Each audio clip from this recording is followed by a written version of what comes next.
Praise the Lord. पौलाने रोमकरास लिहिलेल्या रोमकरास पत्राचा सध्या आपण अभ्यास करत आहोत आणि हे पत्र अत्यंत महत्त्वाचं असं पत्र आहे. कारण त्याच्यामध्ये सुवार्ता काय, सुवार्थेची गरज मानव जातीला प्रत्येकाला का, सुवार्थेचे काय फायदे, देवाने काय केलं, आज जगात काय करीत आहे आणि काय करणार आहे, हे सर्व ह्या पत्रामध्ये दिलेलं आहे. आणि म्हणून कोणीतरी रोमकरास पत्राला बायबल इन अ कॅप्सूल म्हटलेलं आहे.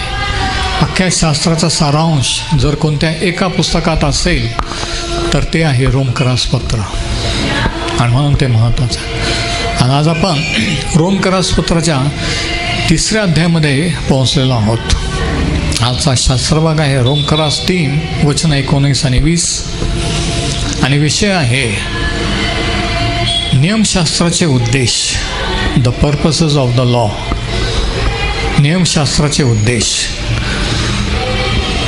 आणि जसं तुम्हाला माहीत असेल की या संदेश मालिकेचं नाव आहे जीवनाकडे प्रवास. माणूस मृत्यूकडे चाललेला आहे, पापाचं वेतन मरण आहे, परंतु शास्त्र सांगतं की देवाचे कृपादान येशू ख्रिस्ताच्या द्वारे सार्वकालिक जीवन आहे.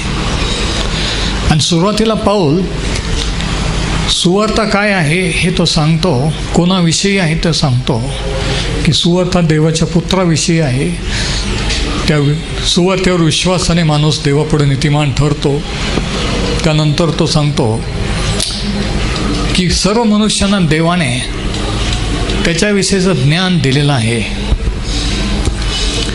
देवाने हे ज्ञान माणसाच्या मनाला काय बरं आणि काय वाईट मनाला प्रगट केलेलं आहे. पहिलं प्रगटीकरण रोमकरास 1.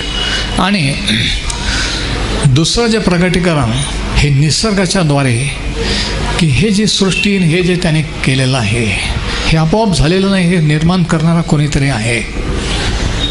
आणि म्हणून 2 प्रकारे प्रत्येक मनुष्याला, तो कोणत्याही जाती धर्माचा असो, देवाने देव कोण आहे याविषयीचं प्राथमिक ज्ञान दिलेलं आहे. बाहेरून एक्सटर्नल रेव्हलेशन सृष्टीच्या द्वारे, आणि इंटर्नल रेव्हलेशन आंतरिक प्रकटीकरण मनाच्या द्वारे. परंतु शास्त्र असं सांगतं की जे लोक अनितीने सत्य दाबून ठेवतात, म्हणजे सत्य बाहेर येऊ देत नाही, ते अनितीने सत्य दाबून ठेवतात, त्यांच्यावर देवाचा क्रोध स्वर्गातून प्रगट होतो. आणि पहिल्या अध्यायाच्या 18 ते 32 आपण पाहतो की त्याचा काय परिणाम झाला, की देवाने त्यांना निंद मनोभावनाच्या, भ्रष्ट बुद्धीच्या, भ्रष्ट मनाच्या स्वाधीन केले. देव जो निर्माण करता याला सोडून ते निर्माण केलेल्या वस्तूंचे, पदार्थांचे, जनावरांची भक्ती करू लागले. आणि देवाने हे होऊ दिलं. आणि म्हणून त्यांना सुवार्थेची गरज आहे, पाऊल सांगतो. नंतर 2ऱ्या अध्यायात तो सांगतो की ज्यांना असं वाटतं की आम्ही इतरांपेक्षा चांगले आहोत, आम्ही सर्व नियम बरोबर जिथल्या तिथं पाळतो, म्हणून आम्हाला सुवार्थेची, देवाची गरज नाही आहे, त्यांना तो सांगतो की त्यांनाही देवाची गरज आहे. नंतर पुढे तो यहुदी ज्यांना देवाने नियमशास्त्र दिलं, ज्यांना त्याचे स्वतःचे लोक म्हणून निवडले, त्यांना असं वाटू लागलं की आम्ही देवाचे लोक आहोत, अब्राहामाचे संतान आहोत, म्हणून देव आमचा न्याय करणार नाही, आम्ही काहीही केलं, कसंही वागलं तरी चालतो, आम्ही नाहीतरी देवाचे आहोत. त्यांना तो सांगतो की यहुद्यांनाही तारणाची आणि सुवार्थेची गरज आहे. म्हणजे पाऊलाचा पॉईंट हा आहे की सुवार्ता ह्याविषयी सांगताना सुवार्थेची गरज का हे तो अगोदर सांगतो. कारण गरज जर कळली, गरज आहे, तरच माणसाला त्याची किंमत कळेल. म्हणजे काय, म्हणजे हे जर तुम्हाला कोणता तरी आजार आहे, झालेला आहे, हे जर कळलं तर तुम्ही त्याच्यावर उपाय शोधाल.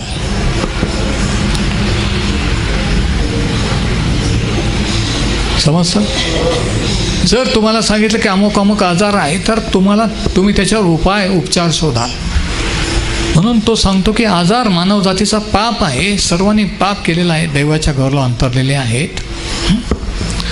देवाचं जे स्टँडर्ड आहे ते किंवा त्यांनी डावलून ते देवापासून दूर गेलेले आहेत. म्हणून सुवार्तेची गरज आहे. आणि मग 3ऱ्या अध्यायामध्ये तो सांगतो,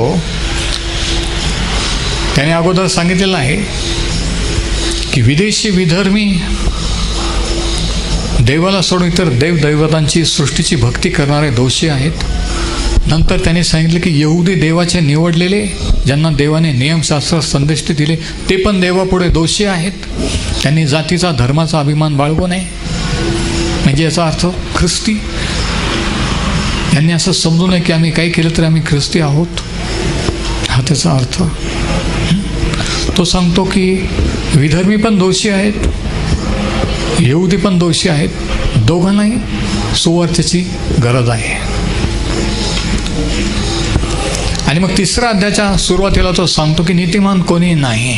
आणि मग त्याचं वर्णन तो करतो. आणि 19व्या वचनामध्ये तो काय म्हणतो बघा, रोमकरास पत्र 3 आणि 19, आपल्याला ठाऊक आहे की नियमशास्त्र जे काही सांगते ते शास्त्राधीन असलेल्या लोकांना सांगते. आता इथं नियमशास्त्र म्हणजे मोक्षाच्या द्वारे दिलेलं नियमशास्त्र. आणि ते कोणाला दिलेलं होतं? इस्रायल लोकांना. ते विधर्म्यांना आपल्याला दिलेलं होतं का? नाही. त्या काळामध्ये विशिष्ट जातीच्या लोकांना ते नियमशास्त्र दिलेलं होतं. तर तो म्हणतो की आपल्याला ठाऊक आहे की नियमशास्त्र जे काही सांगते ते शास्त्राधीन असलेल्या लोकांना सांगते. आणि नियमशास्त्राधीन कोण आहेत? इस्रायल. विदेशी विधर्मी आपण आहोत का? नाही. त्यांना दिलं म्हणून ते त्याच्या अधीन आहेत. यासाठी की प्रत्येक तोंड बंद व्हावे व अवघे जग देवदंडास प्राप्त व्हावे. म्हणजे नियमशास्त्र कशासाठी दिलं होतं ते तो सांगतो की प्रत्येकाला कळावं की देवासमोर मी दोषी आहे. मी यहुदी असो, विधर्मी असो, मला नियमशास्त्र माहीत असो नसो, कोणत्याही जाती धर्माचा असो, देवाच्या दृष्टीने मी पापी आहे आणि मला तारणाची गरज आहे. देवाचं स्टँडर्ड किती हाय आहे की एवढे नियम पाळल्यानंतर, एवढं केल्यानंतरच त्याच्याजवळ एंट्री आहे. हे माणसाला त्याची लेवल दाखवण्यासाठी देवाने नियमशास्त्र दिलं होतं, पाळण्यासाठी दिलेलं नव्हतं. ऐकून घ्या, नीट लक्ष द्या, काहीतरी समजतं काहीतरी म्हणा. नियमशास्त्र माणसाला माणूस किती पापी आहे, देवाच्या किती खालच्या स्टँडर्डला हे दाखवण्यासाठी दिलेलं होतं, पाळण्यासाठी नाही. पाळू शकत नाही म्हणूनच देवाने वेगवेगळे अर्पणं दिलेले होते की देवाला माहीत होतं की माणूस हे पाळू शकणार नाही आहे, म्हणून वेगवेगळे अर्पणं आणायला लावलेले होते. पण माणसाचं स्टँडर्ड आणि देवाचं स्टँडर्ड ह्याच्यातला फरक माणसाला कळावा म्हणून दिले. तर तो म्हणतो की प्रत्येक तोंड बंद व्हावे, है ना, कोणी देवाशी आर्ग्युमेंट करू नये, वाद घालू नये ह्याच्यासाठी. आणि अवघे जग देवदंडास प्राप्त व्हावे. अवघ्या जगाला सर्वांना कळून चुकावे की आपण देवाच्या गौरवाला अंतरलेलो आहोत. म्हणून नियमशास्त्र दिलेलं आहे. आणि मग 20 वचन 20, त्याच्यासमोर म्हणजे देवासमोर कोणी मनुष्य नियमशास्त्रातील कर्मांनी नीतिमान ठरणार नाही. आता हे शब्द कोणत्याही डिनॉमिनेशनल चर्चमध्ये सोनेरी किंवा लाल अक्षराने लिहिल्यासारखे आहेत की ज्या चर्चमध्ये 10 आज्ञा लिहिलेल्या असतात मोठ्या अक्षरामध्ये, मोठ्या भिंतीवर. ज्यांना वाटतं की आपण 10 आज्ञा पाळतो म्हणजे आपण देवाचा आज्ञा पाळतो, त्यांच्यासाठी हे वचन आहे, 20 वचन. त्याच्यासमोर म्हणजे देवासमोर कोणी मनुष्य नियमशास्त्रातील कर्मांनी नीतिमान ठरणार नाही. नियमशास्त्र पाळून, त्याच्यातले विधी, नियम, सण, वार, शाबात पाळून देवासमोर नीतिमान ठरणार नाही. किती विशेष आहे नाही का? आज ख्रिस्ती मंडळीला, ख्रिस्ती लोकांना या संदेशाची गरज आहे की नियमशास्त्राने आपण, नियम पाळून आपण देवासमोर नीतिमान ठरू शकत नाही. मग ते नियमशास्त्राचे असो नाही तर चर्चचे असो, नियम पाळून आपण देवापुढे नीट ठरवू शकत नाही, देवाशी आपलं नातं जोडू शकत नाहीत. कारण नियमशास्त्राच्या द्वारे पापाचा बोध होतो. याच्यात दोन गोष्टी सांगितल्या. नियमशास्त्र पाळून आपण नीतिमान ठरत नाही. नीतिमान ठरण्यासाठी नियमशास्त्र दिलेलं नव्हतं. आणि दुसरी गोष्ट, नियमशास्त्राच्या द्वारे पापाचा बोध होतो, म्हणजे पाप काय आहे हे आपल्याला कळतं. म्हणून जेव्हा पहिला मर्डर कैनाने हाबेलाचा केला, देवाने त्याला शिक्षा का दिली नाही ताबडतोब? कारण लेखी नियम दिलेला नव्हता की तू खून करू नको. हे लेखी नियमशास्त्र अनेक वर्षानंतर देण्यात आले. जोपर्यंत लेखी नियम नव्हते, शास्त्र सांगते की त्या काळात देवाने मनुष्यांच्या पापाकडे दुर्लक्ष केले किंवा डोळे झाक केले. कारण जोपर्यंत कायदा नाही तोपर्यंत कायदा मोडला असं कसं काय म्हणता येईल? किती जण समजतं मी काय म्हणतो. जोपर्यंत नियम नाही की खून करू नको, खून करणं पाप आहे, माणसाला कसं काय कळणार? म्हणून ह्या वचनात 20व्या वचनाच्या शेवटी जे दिलेलं आहे की नियमशास्त्राच्या द्वारे पापाचा बोध होतो. पाप काय आहे देवाच्या दृष्टीने, कशाला पाप म्हणतात हे नियमशास्त्रावरून कळतं. म्हणून नियमशास्त्र दिले. मग आता पॉईंट असा आहे, नियमशास्त्राने जर माणूस नीतिमान ठरत नाही,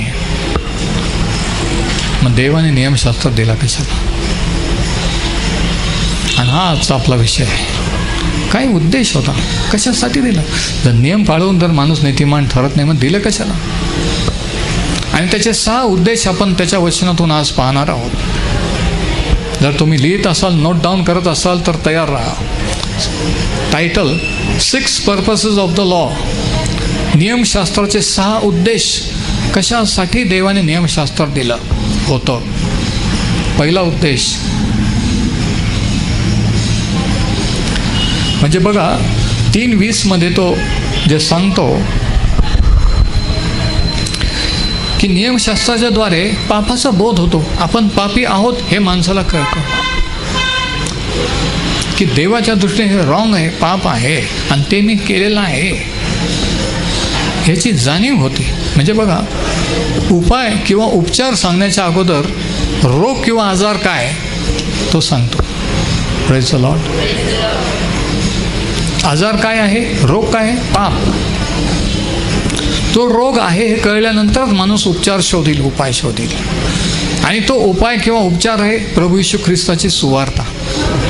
तर सुवार्तेचं महत्त्व केव्हा कळतं? की जेव्हा माणसाला जाणीव होते की मी पापी आहे, मी जरी कोणत्या धर्मात असलो, मी जरी चांगलं कोणाचं वाईट केलं नसलं, मी जरी हे करत असलो ते करत असलो तरी ते चालत नाही. देवाच्या दृष्टीने मी पापी आहे हे कळल्यावरच माणसाला सुवार्तेचं महत्त्व कळतं, की सुवार्ता किती चांगली आहे आणि सुवार्तेची का गरज आहे. म्हणून सुवार्ता काय आहे हे सांगण्याच्या अगोदर सुवार्तेची गरज माणसाला का आहे हे अगोदर पौल सांगतो आहे. आणि म्हणून एखाद्याला सुवार्ता सांगण्याच्या अगोदर त्याला सुवार्तेची का गरज आहे हे सांगणं गरजेचं आहे. की आपण कोणत्याही धर्मात असाल, किती धर्मकर्म करत असाल तरी देवाच्या दृष्टीने सर्वजण पापी आहोत, देवाच्या गौरला अंतरलेलो आहोत. नीतिमान कोणी नाही, एकही नाही. नियम पाळून, नियमशास्त्र पाळून, धर्मकर्म करून आपण देवापर्यंत पोहोचू शकत नाही. आपण पापी असल्यामुळे दंडास, शिक्षेस पात्र आहोत हे सांगितलं गेलं पाहिजे. आणि मग माणसाला जाणीव झाल्यानंतर की मग ह्याच्यातून मुक्त होण्यासाठी, सुटण्यासाठी मी काय केलं पाहिजे, ह्याच्यावर काय उपाय आहे, की मी काही करू शकत नाही, मी स्वतःला मुक्त करू शकत नाही. मग ती आनंदाची बातमी सुवार्ता सांगायची की आपण काही करू शकत नाही, पण देवाने आपल्यासाठी हे केलेलं आहे की आपली शिक्षा त्याच्या पुत्राला भोगायला लावलेली. पापाचं वेतन, शिक्षा जी मरण आहे, जे आपल्याला भोगायला पाहिजे ते त्याने भोगलेलं आहे. मग माणसाला याचं महत्त्व कळतं, मग माणूस आनंदाने ते स्वीकारतो. समजते? अगोदर रोग निदान, नंतर उपचार. रोगच नाही, मी चांगला आहे, मी कोणाचं आहे ना, तर त्याला सुवार्तेचं महत्त्व त्याला कळणारच नाही. त्याला वाटतं त्याच्यात काय, तुम्ही त्या देवाचं, आम्ही या देवाचं करतो. पण हे अगोदर कळलं पाहिजे की सर्वांनी पाप केलेलं आहे, देवाच्या गौरला अंतरलेले आहे, नीतिमान कोणी नाही. देवाचं एकच स्टँडर्ड, एकच प्रमाण, एकच मेजरमेंट सर्वांसाठी आहे. एवढ्यांसाठी एका मापाने देव तोलतो नाही. विदर्भे आपल्याला दुसऱ्याने असं नाही आहे, सगळ्यांच्यासाठी एकच. Praise the Lord. तर 6 उद्देश, 6 पर्पसेस. पहिला उद्देश हा, to show man the reality and power of sin. To show man, माणसाला पापाची वास्तविकता व पापाचं सामर्थ्य दाखविण्यासाठी. To show man the reality and power of sin. माणसाला पापाची वास्तविकता आणि पापाचं सामर्थ्य दाखवण्यासाठी. की पापाच्या सामर्थ्यातून स्वतःच्या धर्माकर्माने, प्रयत्नाने माणूस सुटू शकत नाही, स्वतःला सुधरू शकत नाही. त्याचा कंट्रोल भयंकर आहे. आणि पापाची वास्तविकता म्हणजे बघा, पहिल्याने डायग्नॉसिस आहे, रोग निदान, आणि नंतर उपचार. आणि रोग काय, पाप, आणि उपचार काय आहे, सुवार्ता किंवा पापाची क्षमा. तर तो म्हणतो 20व्या वचनात की पापाच्या नियमशास्त्राच्या द्वारे पापाचा बोध होतो. पाप काय आहे हे मला कळतं. आणि ते 7वा अध्याय बघा, रोमकरास पत्राचा 7वा अध्याय. आणि 7व्या वचनामध्ये पाऊल लिहितो, रोमन्स 7:7. तो म्हणतो की तर मग काय म्हणावे, नियमशास्त्र पाप आहे काय? असे अगदी नाही. तरी पापाची ओळख नियमशास्त्र वाचून कशानेही मला झाली नसती. तो म्हणतो नियमशास्त्र कळलं म्हणून मला पाप काय हे कळलं. पुढे, लोभ धरू नको असे नियमशास्त्रात सांगितले नसते तर लोभाचे ज्ञान मला झाले नसते. आणि मग पुढं वचन 12 आणि 13, तरी पण नियमशास्त्र पवित्र आहे आणि आज्ञा पवित्र, यथा न्याय व उत्तम आहे. तो म्हणतो नियमशास्त्र पवित्र आहे. ते देवाचं स्टँडर्ड किती हाय आहे हे माणसाला दाखवतो. आणि माणूस पतन पावल्यामुळे त्याचं स्टँडर्ड किती लो गेलेलं आहे, खालच्या पातळीवर गेलेलं आहे हे माणसाला दाखवतो. माणसाला तारणाची गरज, सुवार्थेची गरज दाखवतो. Praise the Lord. जोपर्यंत तुम्हाला गरज आहे, त्याची गरज वाटणार नाही, तुम्ही ते स्वीकारणार नाही. वचन 13, तर मग जे उत्तम ते मला मरण असे झाले काय? असे अगदी नाही. पाप ते पाप असे दिसावे म्हणून जे उत्तम त्याच्या योगे ते मला मरणास कारण झाले, यासाठी की आज्ञाचे योगे पाप पराकाष्ठेचे पापिष्ट व्हावे. म्हणजे काय? तो म्हणतो की पापाचं वेतन, पापाची शिक्षा मरण. आणि पाप किती भयंकर आहे, सिरियस मॅटर आहे देवापुढे. काही गंमत किंवा काही चर्चा किंवा वादविवाद नाही आहे. की त्याचे गंभीर परिणाम आजही आपण भोगत आहोत, सर्व जग भोगत आहे आणि एक दिवशी भोगणार आहे. हे प्रत्येकाला कळावं. तो म्हणतो हे कशावरून कळतं तर नियमशास्त्रावरून. म्हणून तो म्हणतो की नियमशास्त्र हे वाईट नाही आहे. Praise the Lord. तर पहिला उद्देश नियमशास्त्राचा काय? पाप किती भयंकर आहे, किती खरं आहे, वास्तविक आहे हे दाखवण्यासाठी. दुसरा, second point, second purpose, to show men that they are unable to achieve righteousness by their own efforts. मनुष्य स्वतःच्या कर्माने किंवा प्रयत्नाने देवासमोर नीतिमान ठरू शकत नाहीत हे दाखवण्यासाठी. To show men that they are unable to achieve righteousness by their own efforts. स्वतःच्या कर्माने, धर्माने आपण नीतिमान ठरू शकत नाही हे माणसाला दाखवण्यासाठी नियमशास्त्र दिला. हा दुसरा उद्देश. आणि परत एकदा रोमकरास पत्र 7वा अध्याय, याच्यामध्ये पाऊल ह्याबद्दल काय सांगतो बघा. आपल्याला माहिती आहे की पाऊल हा परुषांचा परुषी होता, बन्यामीन वंशाचा होता, कट्टरपंथीय यहुदी होता, है ना, आवेशी होता, धर्मवेडा होता. त्याने येशू ख्रिस्तावर विश्वासांचा, मंडळीचा छळ केला, कितीतरी ख्रिश्चन लोकांना मर्डर करून मारून टाकलं. इतका तो धर्मवेडा होता. पण त्याला जेव्हा ख्रिस्त कळला तेव्हा तो काय झाला बघा. धर्म माणसाला काही वेळ धर्म वेळा करतो. Praise the Lord. बघा रोमकरास पत्र 7 अध्याय आणि 18 वचन पाऊल काय म्हणतो बघा. तो म्हणतो, कारण मला ठाऊक आहे की माझ्या ठाई म्हणजे माझ्या देह स्वभावात काही चांगले वसत नाही.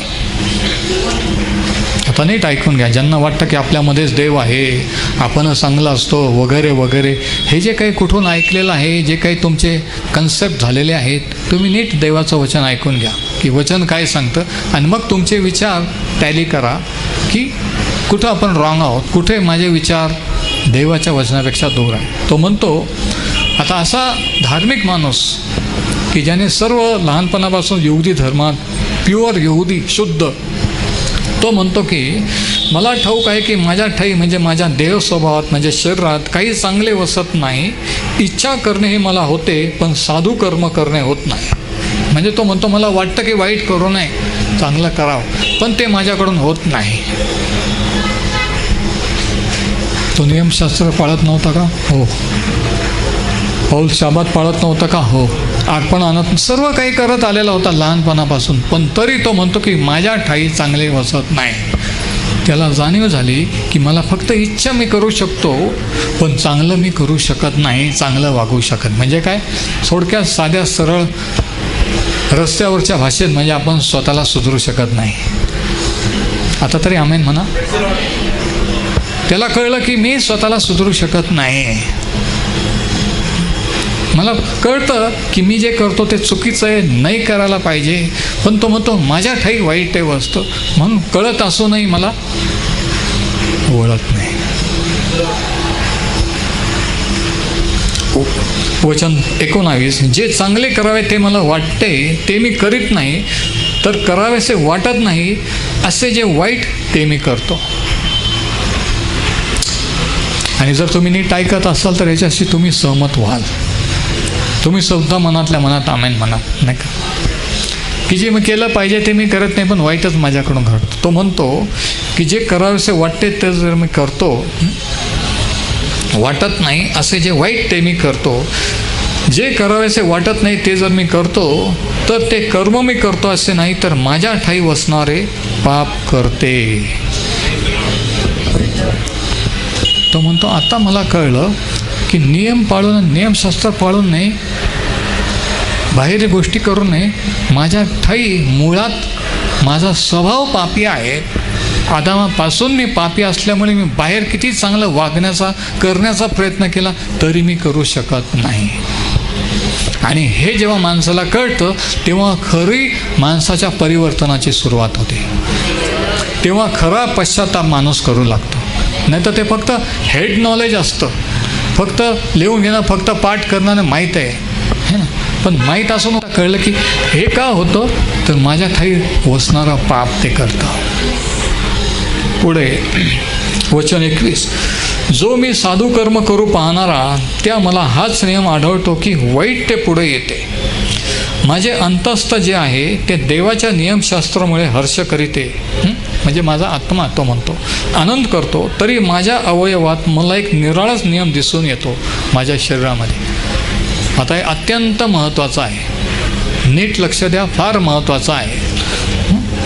तो म्हणतो माझ्या अवयवात मला एक निराळाच नियम दिसून येतो. तो माझ्या मनातल्या नियमाबरोबर लढून मला कैद करतो आणि माझ्या अवयवातील पापाच्या नियमाच्या स्वाधीन करतो. म्हणजे काय? म्हणजे हे एखादा माणूस व्यसनात आहे, त्याला वाटतं व्यसनातून मुक्त व्हावं, तो प्रयत्न करतो पण तो सुटू शकत नाही आहे. हे पाऊलाला म्हणायचं आहे. आणि का सुटू शकत नाही, तर पापी आहे, पाप त्याच्या अवयवात कार्य करता म्हणून. मग पहिली गोष्ट माणसाला ही जाणीव झाली पाहिजे की आपण स्वतःला मुक्त करू शकत नाही. तरी लोक स्वतःला मुक्त करूनच प्रयत्न करत आहेत, धर्म कर्म करून, चर्चला जाऊन, दान धर्म करून. किती विशेष आहे नाही का? सुवार्ता किती महान आहे, किती अद्भुत आहे कळण्याच्या अगोदर पाप किती भयंकर आहे आणि आपल्या प्रत्येकाला कसं बांधून टाकलेलं आहे, आपल्याला कसं चांगलं कळत असून आपण वाईट करतो, हे पाऊल दाखवून देतो की तो म्हणतो मला पण वाटतं चांगलं करा पण माझ्या ठाई वाईट घडतं. का तर पाप माझ्या ठाई आहे म्हणून. बघा, आणि हे कळल्यावरच माणूस देवाचा धावा करेल, पापाची क्षमा मागेल. नाही तर तो म्हणेल मी यांच्यासारखं नाही, त्यांच्यासारखं नाही, मला सुवार्थ्याची तारणाची गरज नाही, है ना. नाही तर तो म्हणेल मी कोणाचं वाईट केलं नाही, मी चांगलं जीवन जगलेलं आहे. पण इथं चांगलं जीवन, चांगले संस्कार किंवा धार्मिकता ह्याचा विषय नाही आहे. इथं मुळाशी रूट कॉज काय आहे, मूळ काय, कारण मूळ आजार काय आहे, पाप. तो म्हणतो ते पाप माझ्या ठाई राहतं म्हणून मला जरी वाटतं चांगलं करावं तरी मी नाही करू शकत, वाईटच माझ्याकडून घडतं. वचन 24 बघा, किती मी कष्टी मनुष्य, मला या मरणाच्या देहापासून कोण सोडवील. ही त्याला जाणीव होते आणि मग तो विचारतो की कसं काय मी याच्यातून मुक्त होईल.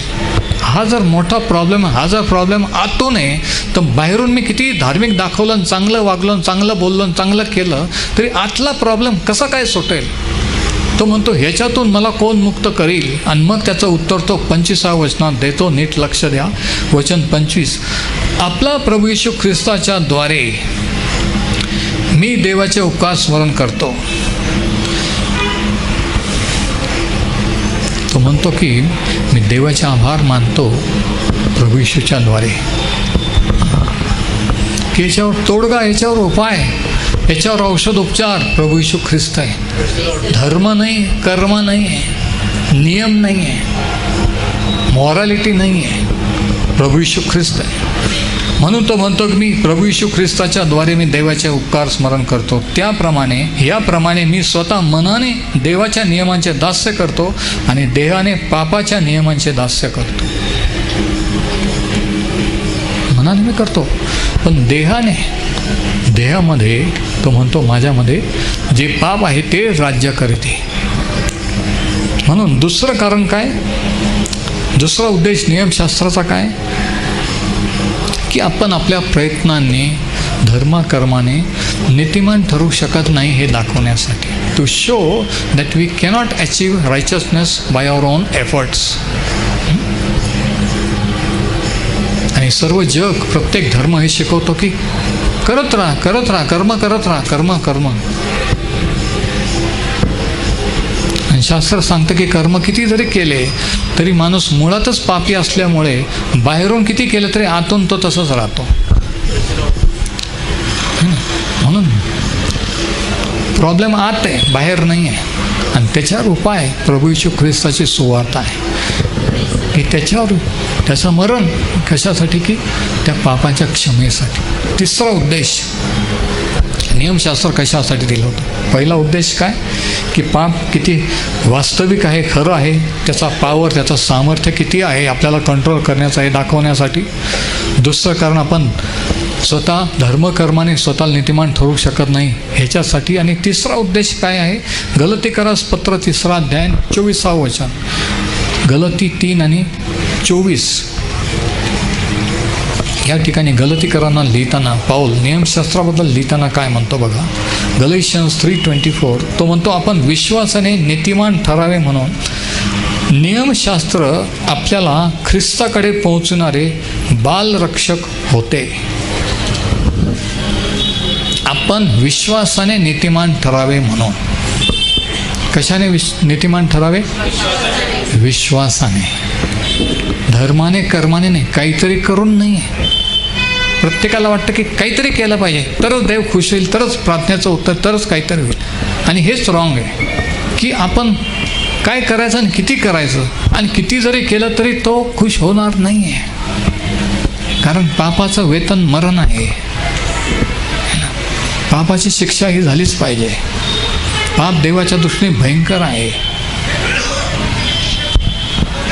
तिसरा उद्देश तो म्हणतो की आपण विश्वासाने नीतिमान ठरावे म्हणून नियमशास्त्र आपल्याला ख्रिस्ताकडे पोहोचणारे बालरक्षक होते. काय लिहिलेलं आहे तिथं? काय शब्द आहे?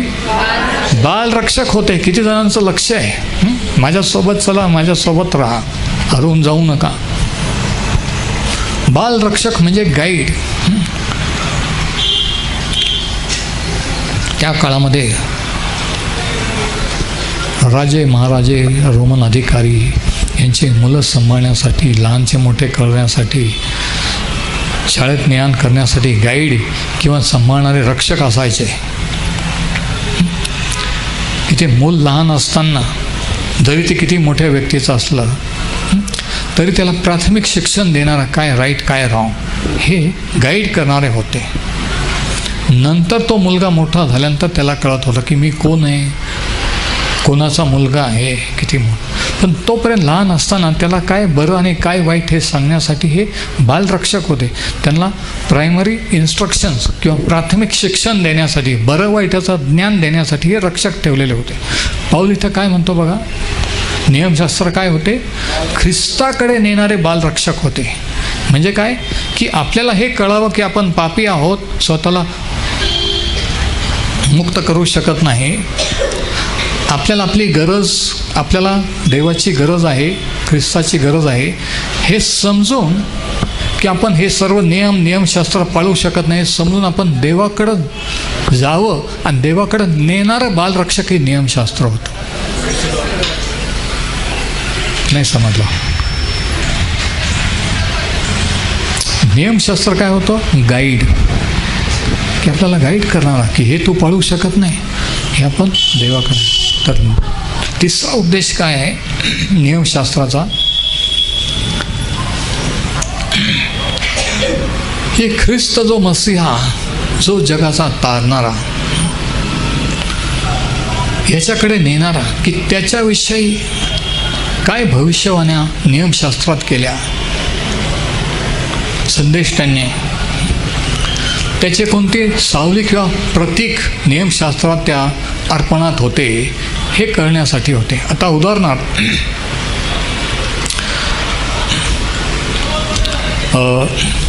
नियमशास्त्र मसीहाविषयीचे भविष्य करणारं होतं. पॉईंट, मसीहाविषयीचं भविष्यवाणी करणारं होतं. अनुवादाचा पुस्तकाचा 18वा अध्याय, ड्यूटरॉनॉमी 18, म्हणजे नियमशास्त्रात देव जगाचा तारणारा इस्रायलचा मसीहा पाठवील हे सांगितलेलं होतं. अनुवाद याचा 18वा अध्याय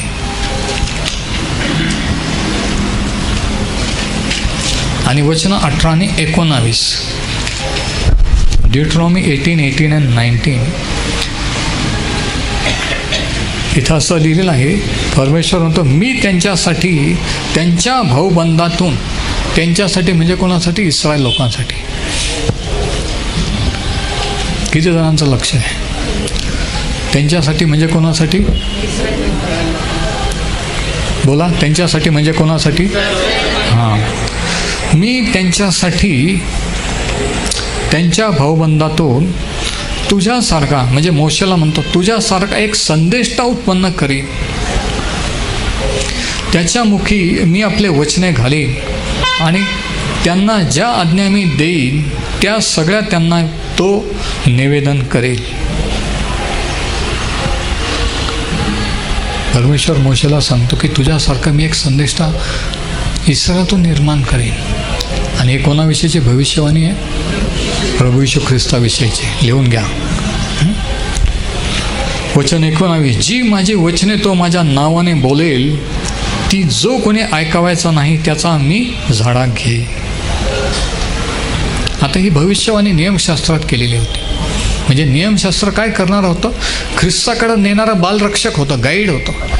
की नियमशास्त्रात सांगितलं होतं की देव आणखी एक संदेष्टा पाठवील आणि जर कोणी, आणि देव म्हणतो की मी माझी वचने त्याच्या मुखात घालील आणि जर कोणी त्याचं ऐकणार नाही तर मी त्याला जबाबदार धरीन, त्याचा झाडा घेईन. म्हणजे नियमशास्त्र काय होतं?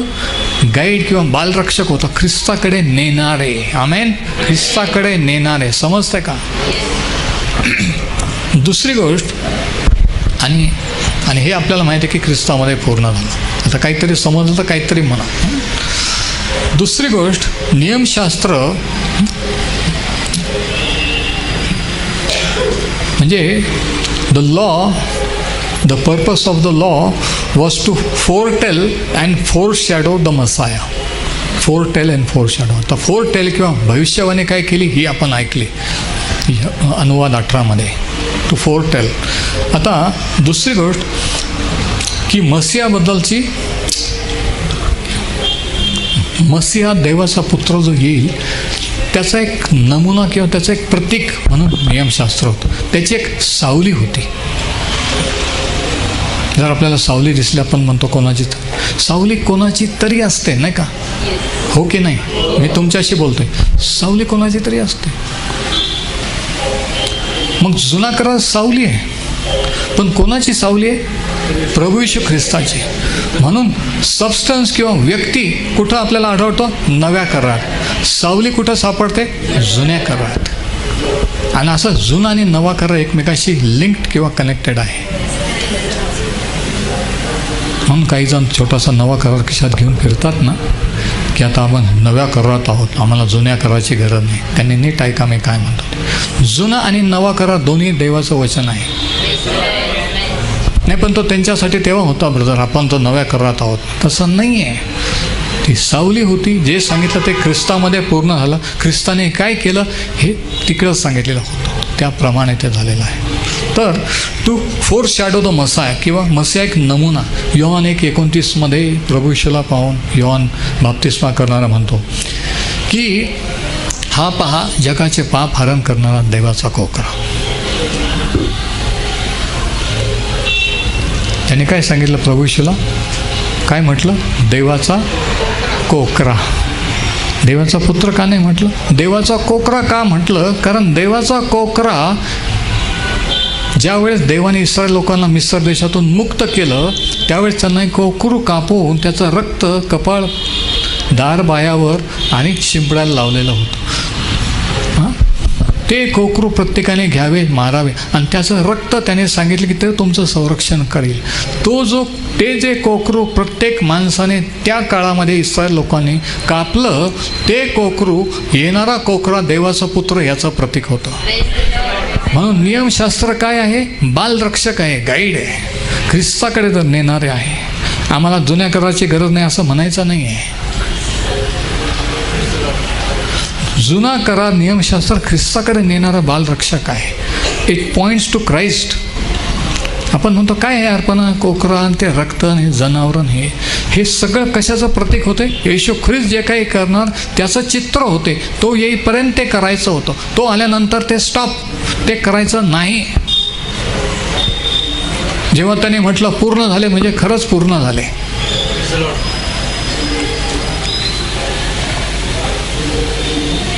म्हणजे काय वलांडण सण पाळायचा नाही का? नाही. शास्त्र सांगतं ख्रिस्त हा वलांडणाचा कोकरा एकदाच आपल्यासाठी वधला गेला.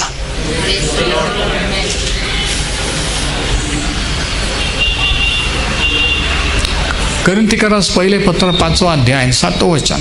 आता हे शास्त्रातून चेक करायचं जर कोणाला वाटेल, आणि मला माहीत आहे मी जबाबदारीने बोलतो आहे की हे यूट्यूबवर जाणार आहे सर, तर चुकीचं आहे की खरं आहे हे प्रत्येकाने शास्त्रातून चेक करायचं. ख्रिस्त हा वलांडणाचा कोकरा आहे असं 1 कोरिन्थियाचा 5 अध्याय 7 वचनात सांगितलेलं आहे. 1 कोरिन्थियन्स 5:7 जर आपण वाचलं तर या ठिकाणी पाऊल काय म्हणतो बघा.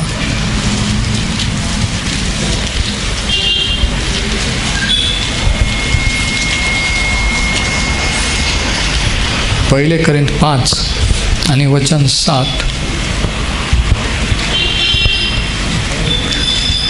तर जुने खमीर काढून टाका, यासाठी की तुम्ही जसे बेखमीर लोक आहात तसे तुम्ही नवा गोळा व्हाल. आणि आता ऐका, कारण आपला वलांडणाचा यज्ञ पशु जो ख्रिस्त याचे अर्पण झाले. अंडरलाईन करा, आपल्या वलांडणाचा यज्ञ पशु जो ख्रिस्त याचे अर्पण झाले. म्हणजे परत दरवर्षी वलांडण सण पाळायचा नाही. Praise the Lord. हे कोण सांगतं? मी नाही सांगत, शास्त्र सांगतं. म्हणून डोळे उघडून शास्त्रात वाचा. तुमच्या बायबलमध्ये ते लिहिलेलं आहे का? ख्रिस्त वलांडणाचा पशु एकदाच वधला गेलेला आहे. Praise the Lord. पण हे कसं कळतं की हा पहा देवाचा कोकरा, कोकरा म्हटल्यानंतर ते जे यहुदी शिष्य होते त्यांना कळतं, अरे तो कोकरा इस्रायल लोकांनी आपल्या पूर्वजांनी मिस्र देशातून निघाले तेव्हा मारला, तो जो ज्याचं प्रतीक होता तो हा आहे. आणि लगेच ते योहानाचे शिष्य त्याच्या मागे चालू लागले. Praise the Lord. नियमशास्त्र काय? बालरक्षक आहे. चौथा उद्देश नियमशास्त्राचा काय आहे? गलतीकरास पत्र 3 आणि 23. गलेशियन्स 3:23. नियमशास्त्र जर नीतिमान ठरत नाही, नियमशास्त्र पाळून जर माणूस नीतिमान ठरत नाही तर दिलं कशाला? तिसरा उद्देश, चौथा उद्देश गलतीकरास पत्र 3 आणि 23. गलेशियन्स 3:23. या ठिकाणी पाऊल म्हणतो की ह्या विश्वासाच्या आगमनापूर्वी जो विश्वास प्रगट होणार होता त्यासाठी आपल्याला कोंडीत टाकले होते आणि आपल्याला नियमशास्त्राधीन असे रखवालीत ठेवलेले होते. आता आपल्याला म्हणजे तो यहुदी लोकांना कारण तो स्वतः यहुदी आहे. तो म्हणतो आपण जे यहुदी जो विश्वास पुढील काळी येणार होता, म्हणजे या काळामध्ये जे काही घडणार होतं ते घडण्यासाठी तो म्हणतो आपल्याला म्हणजे इस्रायल लोकांना म्हणजे इस्रायल राष्ट्राला, इकडं लक्ष द्या, राखून ठेवलेलं होते, जतन करून ठेवलेलं होतं. म्हणून चौथा उद्देश नियमशास्त्राचा काय होता? इस्रायल देशाला, इस्रायल लोकांना राखून ठेवण्यासाठी, जतन करून टू प्रिझर्व इस्रायल. जर त्याने नियमशास्त्र पाळलं, ते विधी केले, अर्पण आणले, तर देव त्यांचा नायनाट होऊ देणार नव्हता. कारण त्यांच्याद्वारे एक दिवशी देव जगात त्याचा पुत्र पाठवणार होता. पण ते टिकले पाहिजे, जिवंत राहिले पाहिजे. त्यांना टिकवण्यासाठी, जिवंत राहण्यासाठी नियमशास्त्र दिलेलं होतं.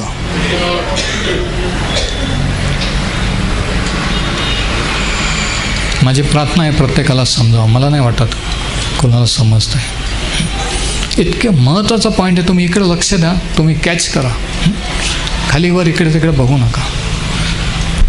नियमशास्त्र ज्या देशाला, ज्या लोकांना दिले त्यांनी टिकून राहावं 4-4.5 हजार वर्ष, की जोपर्यंत देवाचा पुत्र मसिया जगात येत नाही त्यांचं रक्षण त्यांना कोंडीत किंवा टिकून राहण्यासाठी नियमशास्त्र दिलेलं होतं. ते पाळण्यासाठी, नीतिमान ठरण्यासाठी दिलेलं नव्हतं. आमेन. आणि याचा रेफरन्स आपण गणनाच्या पुस्तकात गणना 23 आणि 9 मध्ये आपण वाचू शकतो. नंबर्स 23:9. जेव्हा बलामाने, त्या भविष्यवक्त्याने जी भविष्यवाणी केली इस्रायलाविषयी, खोट्या भविष्यवक्त्याने बलाम. गणनाचं पुस्तक याचा 23वा अध्याय. आता हा स्टडी आहे. हे काय सहज ऐकता ऐकलं असा उपदेश नाही आहे. रोमकरास पत्राचा सुवार्तेचा आपण अभ्यास करत आहोत. फाउंडेशन, आपल्या विश्वासाचा पाया जर मजबूत असला कोणत्याही बिल्डिंगचा, तर बिल्डिंग नीट उभारली जाईल. तुमच्या जीवनाचा, विश्वासाचा जर पाया जर मजबूत नसला तर जास्त वर्ष तुम्ही विश्वासात टिकणार नाही. म्हणून विश्वासात टिकणं की फाउंडेशन, डॉक्ट्रिन्स, प्रेसिडांचं शिक्षण. बघा 23:9, गणना 23:9 मध्ये तो काय म्हणतो इस्रायलाविषयी. ज्यावेळेस बलाक राजाने त्याला शाप द्यायला बोलवलं की इस्रायल लोक, ह्या लोकांना शाप द्या, आता हे वाढत आहेत, एक दिवशी हे येऊन लढाई करतील आणि प्रॉब्लेम करतील, म्हणून त्याला पैसे देऊन शाप द्यायला बोलवलं होतं. बघा, आणि तो पण खुशाल आला. आणि आज पण लोक खुशाल येतात, पैसे देऊन खोट्या भविष्यवाण्या करतात, प्रार्थना करतात, काहीही करतात. 23वा अध्याय 9वं वचन. खडकाच्या माथ्यावरून ते माझ्या दृष्टीस पडत आहेत. आता ही भविष्यवाणी त्याची. टेकड्यावरून मी त्यांना पाहत आहे. पहा, हे राष्ट्र अलग वसणारे आहे. इस्रायलाकडे पाहून, इस्रायल लोकांच्या डेऱ्याकडे, छावण्याकडे पाहून तो डोंगरावरून काय म्हणतो की हे राष्ट्र अलग वसणारे आहे, अन्य राष्ट्रामध्ये ते मोजावायचे नाही. एक वेगळं राष्ट्र म्हणून ते टिकावं शेवटपर्यंत, म्हणून नियमशास्त्र दिलेलं होतं. Praise the Lord. त्या राष्ट्राचा नाश होऊ नये, देवाचा पुत्र जगात येईपर्यंत, त्या भविष्यवाण्या खऱ्या ठरीपर्यंत ते राष्ट्र, ते लोक जिवंत राहावेत, टिकावेत, म्हणून त्यांना नियमशास्त्र दिलेलं होतं.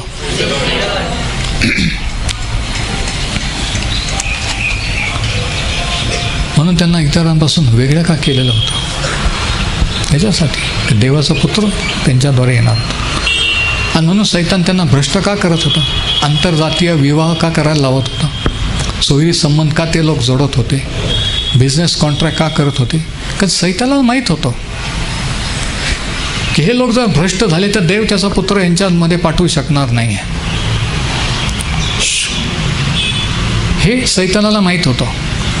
म्हणून देव त्याचं कार्य करून त्यांना वेगळं राहायला सांगत होता नाही, आणि सैतान कार्य करून त्यांना भ्रष्ट करत होता. हे आपण पॅरलल इतिहासात घडताना पाहतो. अख्ख्या शास्त्रात नव्या जुन्या करारापासून आहे. आणि आजही त्याला माहिती आहे की आपण जे देवाचे निवडलेले लोक आहोत, आपल्याद्वारे देवाचे उद्देश आहे, म्हणून तो आपल्याला भ्रष्ट करू पाहतो. कारण आपण जर भ्रष्ट झालो, पापात राहिलो, तर देवाचे उद्देश पूर्ण करणं हा त्याचा प्लॅन असतो. आणि देवाचा प्लॅन, देव म्हणतो की तुम्ही त्यांच्यातून वेगळे व्हा, मी तुमचा देव होईल आणि माझ्या योजना सिद्धीच नाही. तर हा लढा आजही चालू आहे. बघा, तर हा चौथा उद्देश, एक राष्ट्र म्हणून त्यांना टिकवण्यासाठी, टू प्रिझर्व इस्रायल. पाचवा उद्देश,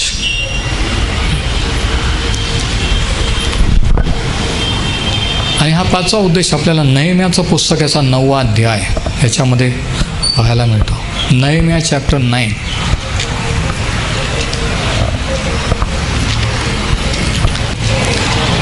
आणि वचन 13 आणि 14 या ठिकाणी इस्रायलाबद्दल काय म्हटलेलं आहे बघा. आपला विषय काय चाललेला आहे? देवाने नियमशास्त्र का दिले? नियमशास्त्राचा उद्देश काय? जर ते पाळून माणूस नीतिमान ठरवू शकत नाही, तर नियमशास्त्र कशासाठी दिले? कोणत्या उद्देशाने दिले? 9वा अध्याय वचन 13 आणि 14. तू सिनाई पर्वतावर उतरून त्यांच्याशी स्वर्गातून बोललास आणि त्यांना योग्य निर्णय, खरे कायदे, चांगले नियम व आज्ञा लावून दिल्या. तू त्यांना आपल्या पवित्र शाबाताचा परिचय करून दिला आणि तुझा सेवक मोशे याच्या हस्ते तू त्यांना आज्ञा, नियम व धर्मशास्त्र ही विहित केली.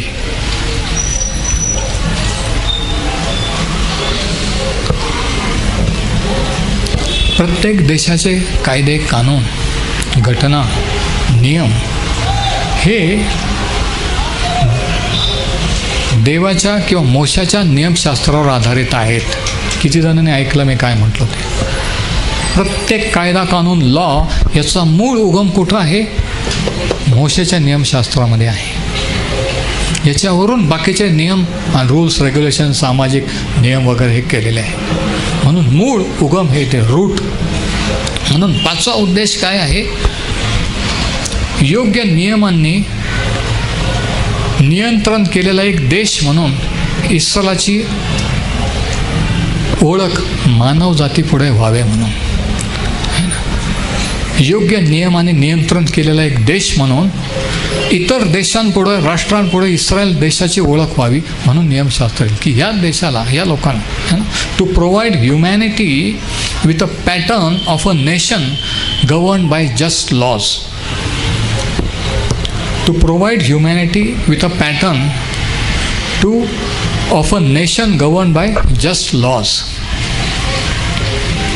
की त्या देशाला देवाने नियम, कायदे, कानून लावून दिले आणि त्या नियमांच्या कायद्यावरून नंतर लोकांनी वेगवेगळे नियम आणि हे रूल्स, रेग्युलेशन्स केले. कारण काय? कारण इस्रायलला देवाचं नियमशास्त्र दिलं. म्हणजे इस्रायल दुसऱ्या देशांपुढे एक उदाहरण म्हणून होतं. Praise the Lord. काय बरं, काय वाईट, समाज कसा चालवायचा, देश कसा चालवायचा, राज्य कसं चालवायचं, काय कसं करायचं, सामाजिक नियम, कौटुंबिक नियम, हे सगळं नियमशास्त्रात दिलेलं होतं. त्याच्यावरून बाकीचे नियम केलेले. म्हणून इस्रायल दुसऱ्या राष्ट्रांपुढे एक उदाहरण होतं. Praise the Lord. म्हणून हे नियमशास्त्र दिले होतं. हा उद्देश होता नियमशास्त्राचा. आणि आणखी एक उद्देश आपल्याला माहिती आहे की स्तोत्र एक पहिलं स्तोत्र जर आपण वाचलं की हे झालं राजकीयरित्या, पण वैयक्तिकरित्या सुद्धा नियमशास्त्र कशासाठी दिलं होतं ऑन अ पर्सनल लेवल.